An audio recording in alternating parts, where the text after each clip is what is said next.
ಕಲಬುರಗಿ ಸರಣಿ ಅಪಘಾತದಲ್ಲಿ ಹಲವರಿಗೆ ಗಾಯ ಆಗಿದೆ. ಕೆಕೆಆರ್ಟಿಸಿ ಬಸ್, ಮಿನಿ ಲಾರಿ ಹಾಗೂ ಕಾರಿನ ನಡುವೆ ಅಪಘಾತ ಸಂಭವಿಸಿದೆ.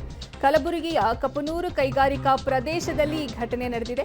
ಬಸ್ನಲ್ಲಿದ್ದ ಕೆಲವರಿಗೆ ಗಾಯ ಆಗಿದೆ. ಲಾರಿ ಚಾಲಕನ ಸ್ಥಿತಿ ಗಂಭೀರವಾಗಿದೆ. ಗಾಯಾಳುಗಳಿಗೆ ಜಿಮ್ಸ್ ಮತ್ತು ಖಾಸಗಿ ಆಸ್ಪತ್ರೆಗಳಲ್ಲಿ ಚಿಕಿತ್ಸೆ ನಡೀತಾ ಇದೆ. ಕಲಬುರಗಿಯಲ್ಲಿ ಸರಣಿ ಅಪಘಾತ ಸಂಭವಿಸಿ ಹಲವರಿಗೆ ಗಾಯ ಆಗಿದೆ. ಕೆಕೆಆರ್ಟಿಸಿ ಬಸ್, ಮಿನಿ ಲಾರಿ ಹಾಗೂ ಕಾರ್ ನಡುವೆ ಅಪಘಾತ ಸಂಭವಿಸಿದೆ. ಕಲಬುರಗಿಯ ಕಪನೂರು ಕೈಗಾರಿಕಾ ಪ್ರದೇಶದಲ್ಲಿ ಈ ಘಟನೆ ಆಗಿದೆ. ಬಸ್ನಲ್ಲಿದ್ದ ಕೆಲವರಿಗೆ ಗಾಯ ಆಗಿದ್ದು, ಲಾರಿ ಚಾಲಕನ ಸ್ಥಿತಿ ಗಂಭೀರವಾಗಿದೆ ಅನ್ನುವಂತಹ ಮಾಹಿತಿ ಸಿಗ್ತಾ ಇದೆ.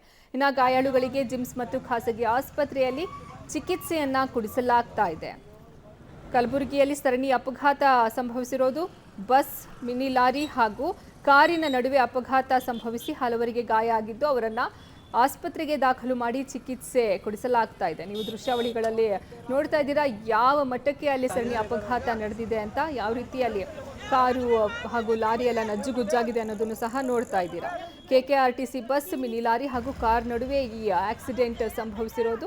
ಇನ್ನು ಲಾರಿ ಚಾಲಕನ ಸ್ಥಿತಿ ಗಂಭೀರವಾಗಿದ್ದು, ಆತನನ್ನು ಆಸ್ಪತ್ರೆಗೆ ದಾಖಲು ಮಾಡಿ ಚಿಕಿತ್ಸೆಯನ್ನ ಕೊಡಿಸಲಾಗ್ತಾ ಇದೆ. ಉಳಿದಂತೆ ಹಲವರಿಗೆ ಗಾಯ ಆಗಿದ್ದು, ಅವರಿಗೂ ಸಹ ಖಾಸಗಿ ಆಸ್ಪತ್ರೆ ಮತ್ತು ಜಿಮ್ಸ್ನಲ್ಲಿ ಚಿಕಿತ್ಸೆ ನಡೀತಾ ಇದೆ. ಬಸ್ನಲ್ಲಿದ್ದ ಕೆಲವರಿಗೂ ಗಾಯ ಆಗಿದೆ. ಇನ್ನು ಕಲಬುರಗಿಯ ಕಪನೂರು ಕೈಗಾರಿಕಾ ಪ್ರದೇಶದಲ್ಲಿ ಈ ಘಟನೆ ನಡೆದಿರೋದು.